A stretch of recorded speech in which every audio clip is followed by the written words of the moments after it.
What's that, peoples of IRC and elsewhere? This is undefeatable Twilight. Yes, I know it's after midnight, but I have had a very long and tiring day. I will give you details after I finish the chapter if it's not too long, but the day for me doesn't end until I go to bed, so it still counts as Wednesday, okay? Just, you should be thankful I'm doing it at all. I am very tired right now, so... But if there's one thing I am, it is dedicated to my non-existent fans, so... I will do a chapter for you, like always. Nights is here too, she's probably going to come to my lap soon. I'm going to let her sit on my lap this time because I've been away for a few days, so she's probably been missing me. But here we go, let's start the chapter. Yep, here she comes. You can come onto my lap, or are you just going to sit there? Okay. Here we go, chapter 23. The vault was low-ceilinged, dimly lit and gigantic. Here she goes. At the far end, about... I can't read like that because it's going to muffle my voice. No, she's going over there now, okay. At the far end, about 300 yards away, an archway let through to what appeared to be a similar chamber, similarly occupied. Fort Prefect let out a low whistle as he stepped down onto the floor of the vault. Wild, he said. What's so great about dead people? Said Arthur, nervously stepping down after him. Dunno, said Ford. Let's find out, shall we? On closer inspection, the coffins seemed to be more like sarcophagi. They stood about waist high and were constructed of what appeared to be white marble, which is almost certainly what it was, something that only appeared to be white marble. The tops were semi-translucent, and through them could dimly be perceived the features of their late and presumably lamented occupants. Alright, so if you're coming to my lap, then come on. Don't sit there, because you're getting in the way of the video. She's being indecisive. The tops were semi-translucent, and through them could dimly be perceived the features of their late and presumably lamented occupants. They were humanoid, and had clearly left the troubles of whatever world it was they came from far behind them, but beyond that little else could be discerned. Rolling slowly round the floor between the sarcophagi was a heavy, oily white gas, which Arthur at first thought might be there to give the place a little atmosphere, until he discovered that it also froze his ankles. The sarcophagi, too, were intensely cold to the touch. Ford suddenly crouched down beside one of them. He pulled a corner of his towel out of his satchel and started to rub furiously at something. Look, there's a plaque on this one, he explained to Arthur. It's frosted over. He rubbed the frost clear and examined the engraved characters. To Arthur they looked like the footprints of a spider that had had one too many of whatever it is that spiders have on a night out, but Ford instantly recognised an early form of galactic easy read. It says, Golgafrincham Arc Fleet, Ship B, Hold 7, Telephone Sanitizer 2nd Class, and a serial number. A telephone sanitizer? Said Arthur. A dead telephone sanitizer? Best kind. But what's he doing here? Ford peered through the top at the figure within. Not a lot, he said, and suddenly flashed one of those grins of his which always made people think he'd been overdoing things recently and should try to get some rest. He scampered over to another sarcophagus. A moment's brisk towel work, and he announced, This one's a dead hairdresser. Loopy. The next sarcophagus revealed itself to be the last resting place of an advertising account executive. The one after that contained a second-hand car salesman, 3rd class. An inspection hatch let into the floor suddenly caught Ford's attention, and he squatted down to unfasten it, thrashing away at the clouds of freezing gas that threatened to envelop him. Come on, Nitus. Move on. A thought occurred to Arthur. If these are just coffins, he said, why are they kept so cold? Or indeed, why are they kept anyway? Said Ford, tugging the hatchway open. The gas poured down through it. Why, in fact, is anyone going to all the trouble and expense of carting 5,000 dead bodies through space? 10,000, said Arthur, pointing at the archway through which the next chamber was dimly visible. Ford stuck his head down through the floor hatchway. He looked up again. 15,000, he said. There's another lot down here. 15 million, said a voice. That's a lot, said Ford. A lot. Turn around slowly, barked the voice, and put your hands up. Any other move and I blast you into tiny bits. Hello, said Ford, turning round slowly, putting his hands up and not making any other move. Why, said Arthur Dent, isn't anyone ever pleased to see us? Standing silhouetted in the doorway through which they had entered the vault was the man who wasn't pleased to see them. His displeasure was communicated partly by the barking, hectoring quality of his voice, and partly by the viciousness with which he waved a long silver kilo-zap gun at them.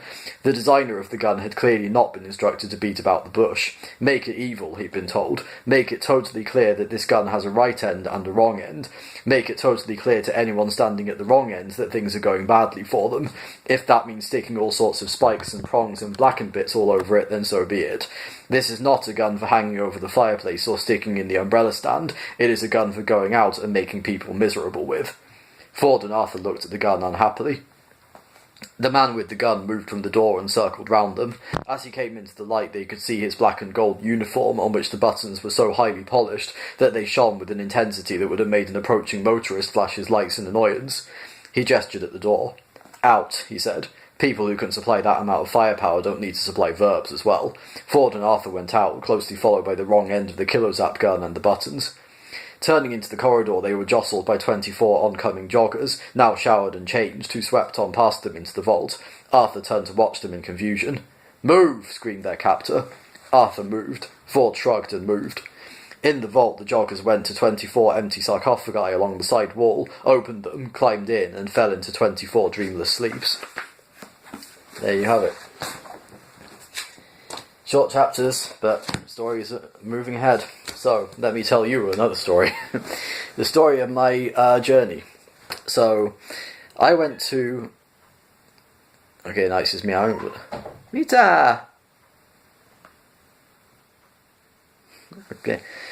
So I went to Peterborough, where my aunt and uncle lived, to stay with them for a few days over Christmas. I may have mentioned this before last week. So I went there on the 24th and came back yesterday, but today by my calendar. When I went there, everything was fine, no problems. Trains were on time, I got there and I got all my connections. I basically had no problems whatsoever. Got there on time. However, coming back, things were not so good. So, first off, my first train, which was at 1:01, was cancelled.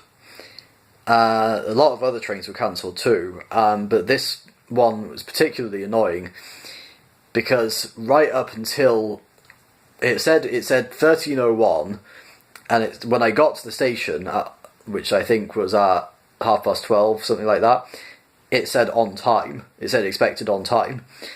Then about 10 minutes later, it said expected 13:04. So I was like, okay, a few minutes late, that's not so bad. However, and then it kept saying expected 13. Yes, I know, nice. Come on, move on. Yeah. It kept saying expected 13:04 right up until 13:01, at which point it suddenly changed to cancelled. Okay.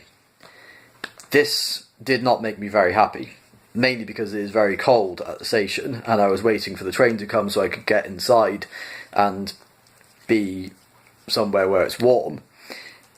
It also didn't make me happy because I had a seat reserved on that train, and it being the day after Boxing Day, trains are obviously going to be very busy. So if I don't have, if the train I have a seat reserved on is cancelled, I don't have a guarantee of getting a seat on whatever train I need to get to replace that one.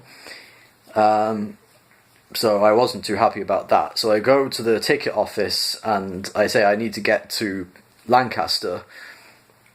And they go, okay, 13:52 change at Leeds. Great. It's like 13:05 now. So I've been waiting for half an hour on this station. Now I need to wait for another hour. And thankfully there was a waiting room that I could go in and sit down and be inside out of the cold. But that train was also delayed by about 8 minutes. It came at around 2 in the afternoon. So it was like 13:52, it said on time, but then later on it started saying expected like it kept changing, like expected 1357, 1358, expected 1359. It finally got, and then it changed like 1356. It kept changing, and then eventually it got there at like 2 o'clock, basically 2 p.m. So they said that the announcement said on the train they were running 12 minutes behind schedule. So there's loads of people on this piling on this train because all their trains have been cancelled too. I, by some miracle, managed to get a table seat, like a seat with an actual table in front of it. You can not like one of those things that comes down from the seat in front of you, but an actual proper table with 4 seats surrounding it that you can put your laptop on or whatever. And there was because this Virgin Trains doing this thing where they're offering free Wi-Fi to passengers over the festive season. So I was able to use my laptop. I was able to go on the internet and pass the time talking on IRC and stuff. But then my next train, I was actually intending to go to Leeds anyway, because my original journey was Peterborough to Grantham, which takes about 25 minutes, and then from Grantham to Leeds, and then from Leeds to Preston, and then from Preston to Lancaster. Yeah, it's a pretty long journey, but because this is what happens when times are busy, and there are also, I think, things going on, like repairs and stuff being done, so that might have been the reason for some of the delays. But yeah, but because this train was delayed, I missed my connection at Leeds, which was at 15:05, and my train got in at 15:25, I think. So I go to the ticket office and say, look, I missed my connection because my train was delayed. I need to get to Lancaster. And they're like, okay, next one is at 16:45.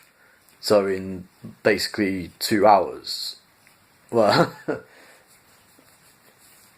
was like quarter past, so an hour and a half, really. So basically, I had, because the first train was delayed, I had to spend a total of about 2.5, maybe 3 hours sitting at a train station. I had not eaten anything apart from like one like cake bar thing in the morning because I didn't have any money for food. So I was like dying of hunger, basically dead on my feet for the most part. When I finally got onto the train, which was going from Leeds to Morecambe, I got on that and I managed to get off at Lancaster. But the first thing I did when I went to Wetherspoons like I always do on Wednesdays because I desperately needed some food. And the first thing I did was I went on to Virgin Trains East Coast website and filled out a delay repay claim form because I was supposed to get in at 6. If I had been able to follow my proper schedule, my proper itinerary, I would have got into Lancaster at 6 o'clock. I got in at 7:20.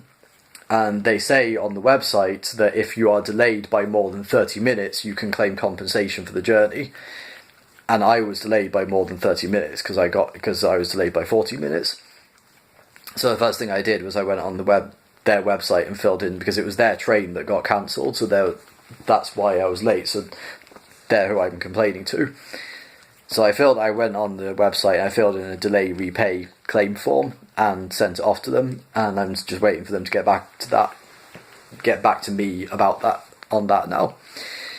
So there we go. So I have not had a very good day, but it's over now and I survived it. So hopefully I can just rest and recover now. So there you go.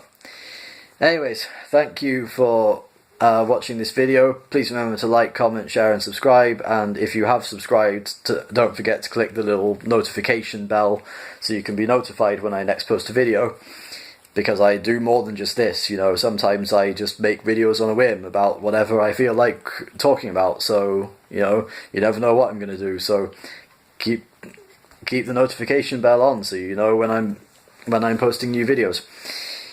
Or don't, it's up to you. But anyways, I'm going to go now because I am, like I've said many times, very tired. And I think I need to stop rambling pointlessly and end this video. So that's what I'm going to do now. Take care of yourselves and each other. Love and peace.